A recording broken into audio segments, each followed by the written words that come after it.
Takes the loss. The White Sox will try it again tomorrow afternoon in Boston. You'll be able to see that game right here on Sports Channel starting at noon. Well, it was a different story at Wrigley Field opening day at the ballpark, and for the first time in 5 years, the Cubs gave their fans something to cheer about on opening day as they remain undefeated on this young season. The Cubs hosted Montreal, a club with the best record in the league last year, but the Expos lost many of their major players in cost-cutting efforts, so the team in town today was not the Expos of old, nor is it the Cubbies of the past. Bottom first, Montreal up 1-0 with Ray Sanchez aboard.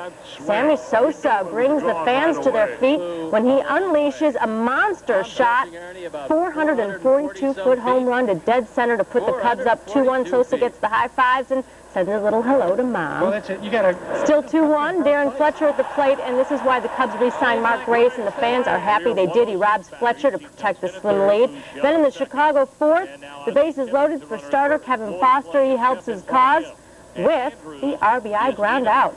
Henry, a long look, gets a sign in the 1-1 delivery. On the ground. Nice play by Shane Andrews at third, but Sean Dunston scores. Let me go to the top of the sixth. 3-1 Cubbies, and Foster and Andrews meet again. This time Andrews takes Foster deep, the Waveland Avenue variety. 3-2 Chicago. Cubs skipper Jim Riggleman a bit concerned with the shrinking lead.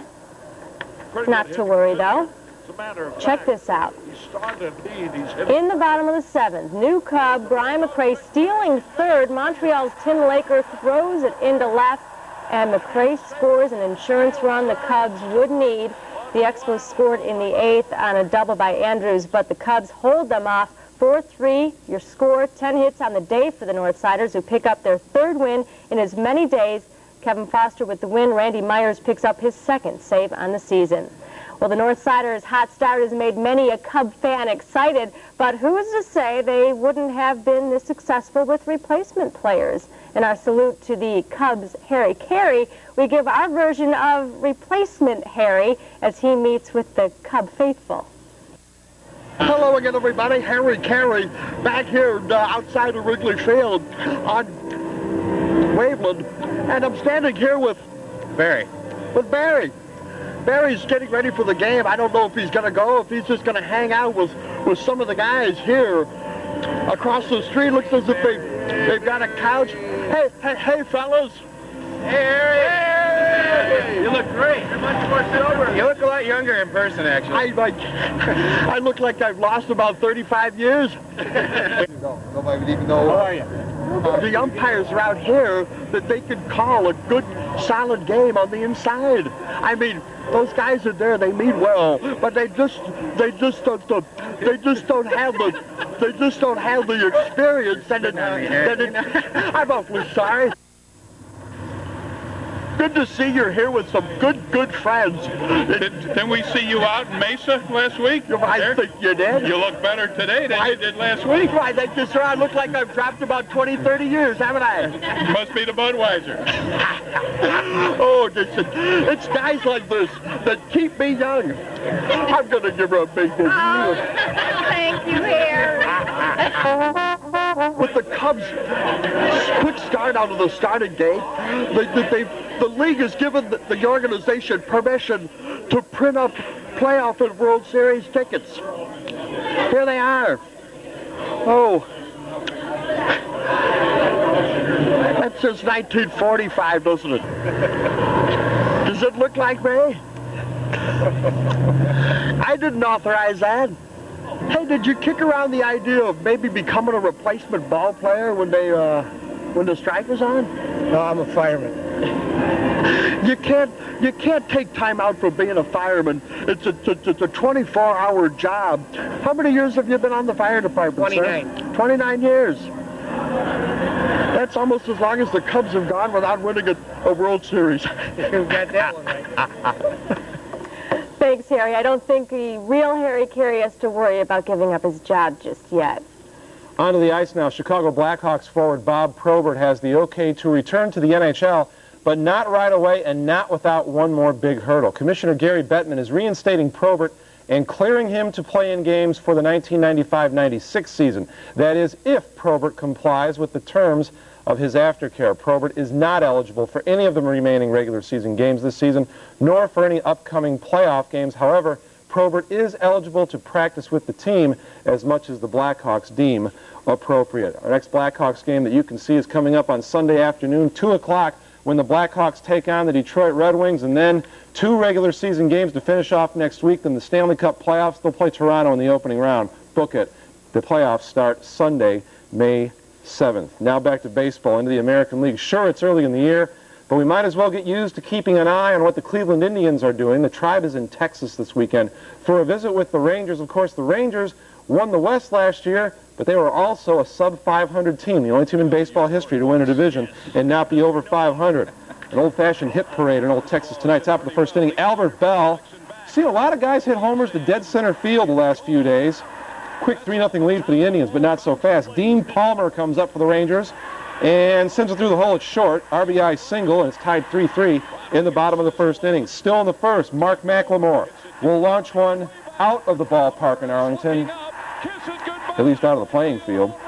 6-3, Texas takes the lead with a 6th spot at the bottom of the first inning. They would eventually lead 9-3 before the Indians tied up, scoring on a wild pitch.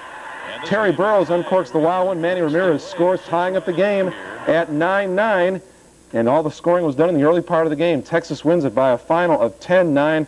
Albert Bell with his 2nd homer. You saw it. He also has 3 RBI on the season. Milwaukee trying to run their record to 3-0, and they do so. They have to go to extra innings to do it. 8-7 the final as the Brewers beat the Oakland Athletics. Pair of homers in the game for the A's, one by Sierra and one by Mark McGuire. Blackjack McDowell made the start for the New York Yankees, and it looks like he's going to get the win. New York leading Kansas City 4-1. That game is in the 9th inning. Typical Jack McDowell start. 8 hits scattered over the game, but only 1 run by the Kansas City Royals. Baltimore and Minnesota at the Metrodome. The Orioles lead this one 9-7 in the 8th inning. Former Cub Rafael Palmeiro with a homer in the game, his first of the year. Kirby Puckett also his first circuit shot of the year. Toronto, 20 runs in their first 2 games. They put 6 on the board against California, but it's not enough. The game is tied in the 9th inning. And Detroit and Seattle playing in the Kingdome. Seattle with 2 runs in the bottom of the first inning. They lead at 2-0 over the Tigers.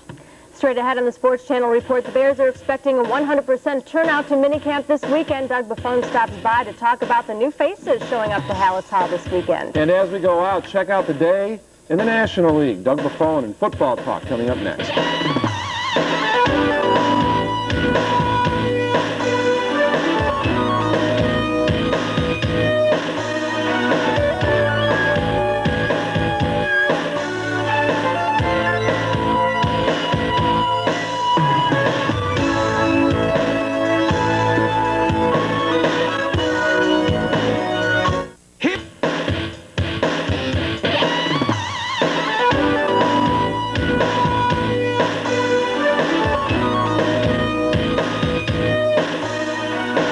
Welcome back to the program. We bring in our pro football expert, Doug Buffone, and I love pro football, but I have a hard time getting too worked up about these mini camps. It's not the time yet, but Doug, my question to you is, how important are these mini camps, or are they just a session for the coaches kind of to check out the guys they drafted and get everybody together and check their progress about halfway through the off season? I think part is right. They want to check everybody out, see how the ball players look. There are a lot of ball players are out of town. A lot of the ball players have been working out, but also the second thing, I think most importantly, is get some of those rookies up there and start them to learn the system. And take a look at Salam, see what he's like. Have him meet the rest of the players.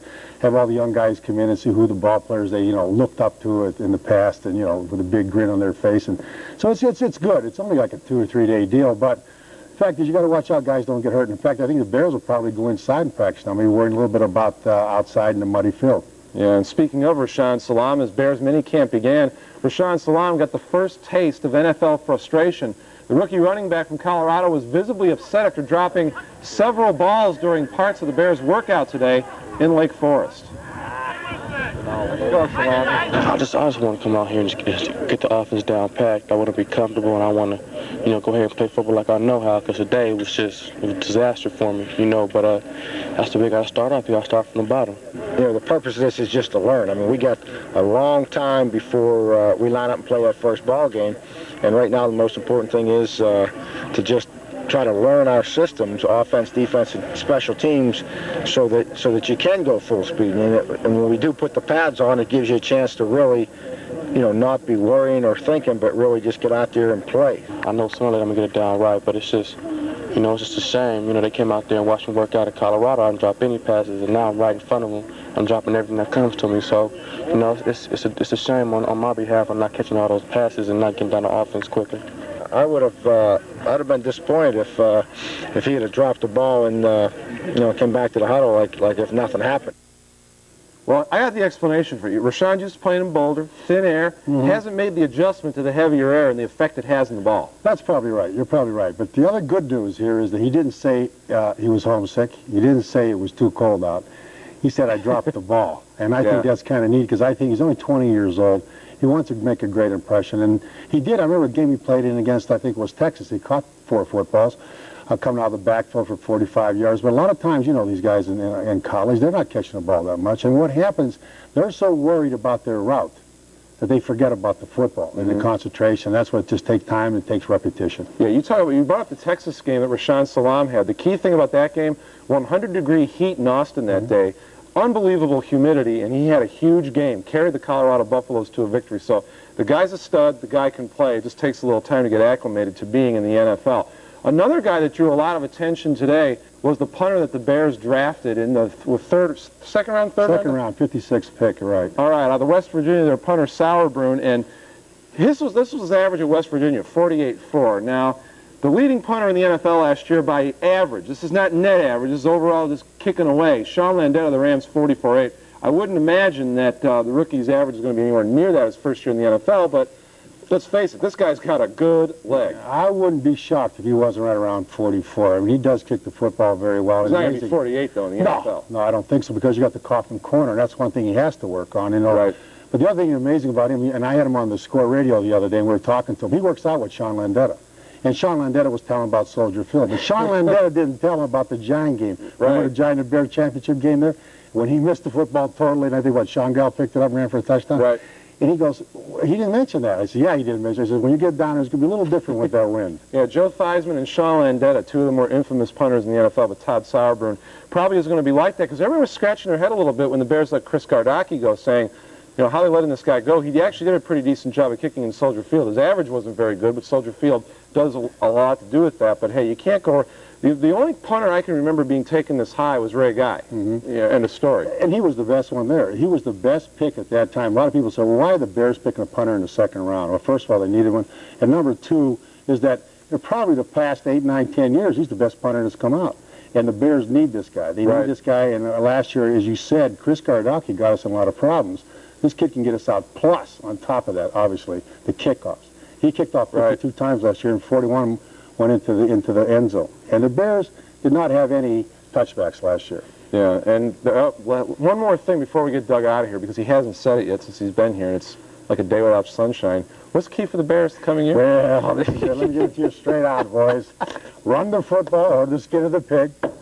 2 is stop the run, obviously. And my third one I made a little change with. We got to work on turnovers. They get those 3 things, 11 wins next year. Now we can feel complete. Thank you very much, Doug. Coming up next, we send it back over to NBA Central as Norm and Steve take a look at the Orlando Magic and the rest of the second night of the NBA playoffs.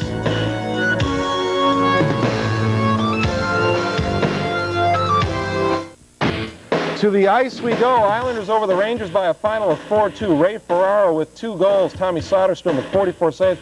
What does it mean for the Rangers? They're probably going to get in anyway, because the Hartford Whalers were a loser tonight to the Philadelphia Flyers. Hartford actually is mathematically eliminated because they only have 1 game left. Jocelyn Lemieux had 2 goals. Eric Lindros is 29th of the year for Philadelphia. Washington over Buffalo, 5-1. Buffalo had a chance to pass Washington with a win. This win practically puts Washington in the playoffs, if not mathematically so. Florida, forget about them. They're done. They fall to New Jersey by a final score of 3-1. Pittsburgh over Boston, 4-1. Pittsburgh passes Quebec for the overall #1 spot in the Eastern Conference. Now to the West.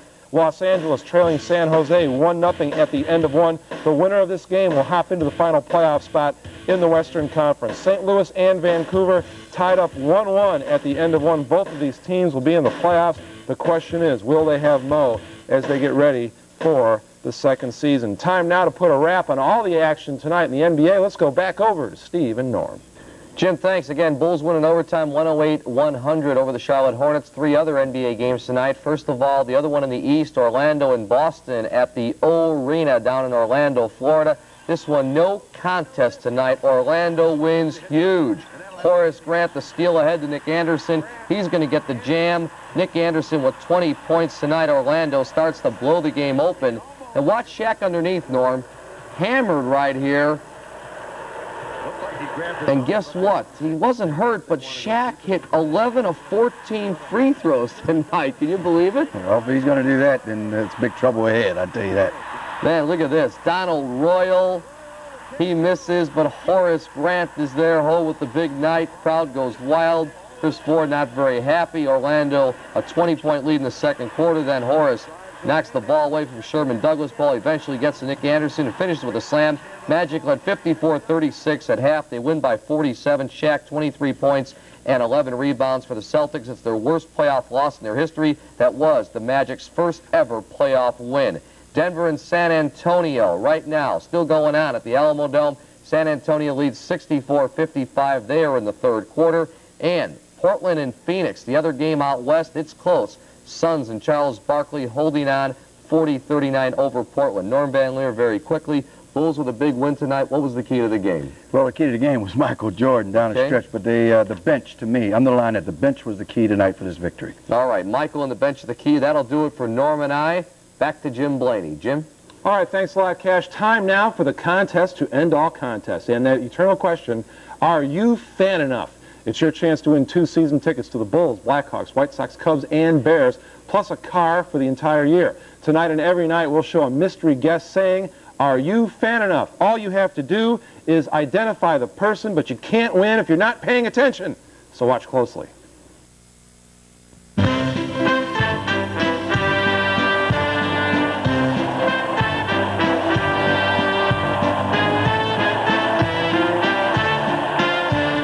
Sports Channel's fans, are you fan enough?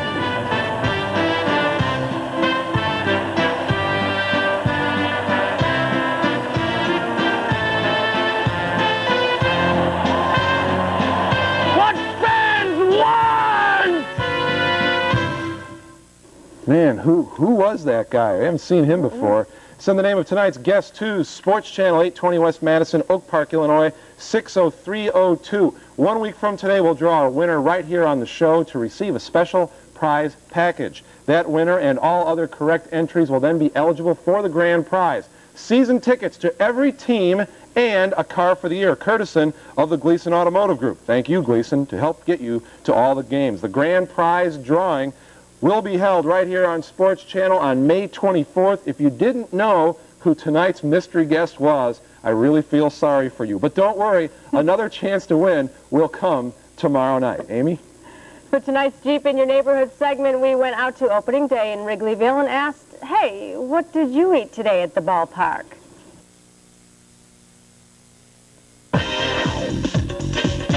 In Your Neighborhood, brought to you by your local Jeep and Eagle dealer. Oh, definitely. Definitely would have. Doesn't matter, it's baseball. I would have never came because it was just stupid watching on spring training when the Cubs were on. It was stupid. There was no point in having replacement players. I would have, and I wanted to see baseball, that's it. I've been waiting since about, like, what, August 22nd to see baseball. Probably not. I mean, I like the pro players. The replacement players, you know, you don't know where they came from, you know, how good they were. You don't know, you know, if they've ever even played professional baseball. You know, these guys, you've seen, you know, they're pros and stuff like that. You know, they know the real game of baseball. So I would come only if it was the pros.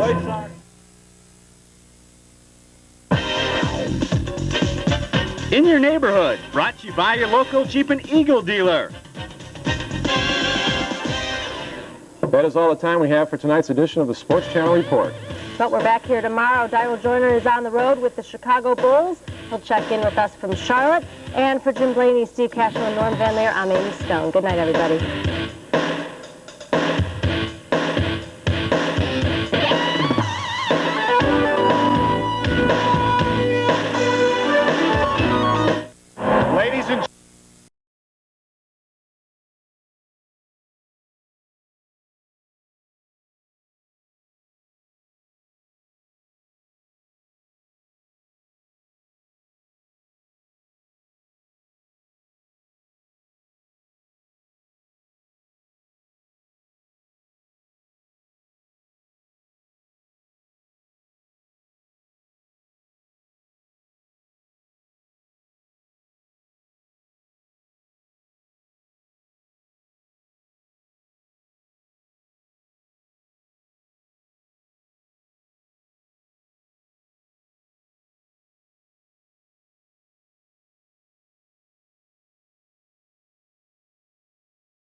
Sports Channel is